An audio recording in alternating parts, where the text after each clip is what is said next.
Welcome back everyone to So You Don't Have To, the show where I waste my time consuming content, so you don't have to. My name is Kieran Hernandez, and on today's installment, I watched Donnie Darko, starring Jake Gyllenhaal, Jenna Malone, Drew Barrymore, Patrick Swayze, and Noah Weil. In this movie, we follow Donnie Darko, a troubled teenager who sees visions of a horrifying bunny rabbit known as Frank. Frank convinces Donnie to do a number of crimes while also telling him that the world is coming to an end. As Donnie tries to navigate this, family tensions, mental struggles, and teenage tribulations, he begins to piece together each of the cryptic messages he receives little by little. This movie feels like an absolute fever dream the way that different scenes join together with little to no transitions at all. With how weird it feels, which is a compliment, I think this is what the director was going for. This movie also has a banging soundtrack with the likes of Oingo Boingo, Joy Division, and a stellar original soundtrack composed by Michael Andrews. I really like the way the movie portrayed teenage awkwardness. In many movies, it can seem quite cringe and serves a healthy heaping of secondhand embarrassment, but in Donnie Darko, it's almost charming the way these kids fumble around.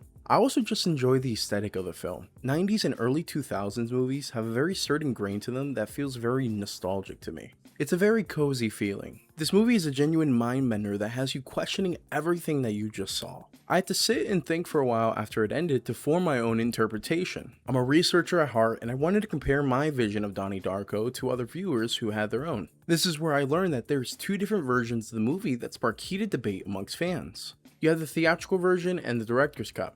I personally watched the theatrical version first and then watched the extra scenes added on in the director's cut. I'll leave it at this. If you want to form your own interpretation of the movie at the end, watch the theatrical version. But if you want it more spelled out for you, watch the director's cut. This brings us to our final question. Do you have to? Survey says, if you like strangely exact times, very weird teacher-student dynamics, and surprisingly early cameos of other notable actors, this movie is for you. If you don't like sleazy, and I mean sleazy characters, a forever beautiful Drew Barrymore, and insufferable adults, maybe it isn't. Here are the places as of this day where you can stream or buy the movie. That's it for today's show. Stay safe, reduce hate, and hopefully I get to